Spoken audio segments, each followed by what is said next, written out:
حرمت رسول پہ جان بھی قربان، بے شک یہ ذکر ہم نے ہی نازل کیا اور ہم ہی اس کے نگہبان ہیں۔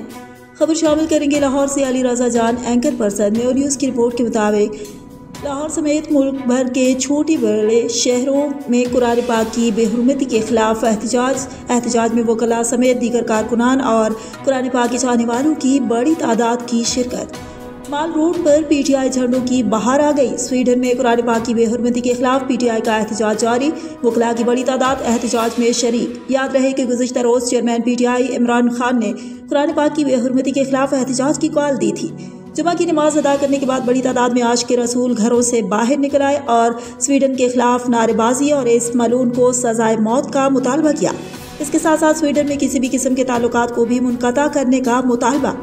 جگہ جگہ لوگ بڑی تعداد میں باہر نکل آئے اور لا الہ الا اللہ کی گونج گونجنے لگ گئی۔ مظاہرین کا عالمی برادری سے قرآن پاک کی بے حرمتی کا نوٹس لینے کا مطالبہ کرتے ہوئے کہنا تھا کہ مستقبل میں ایسے واقعات کی روک تھام کے لیے ٹھوس لاہ عمل مرتب کیا جائے۔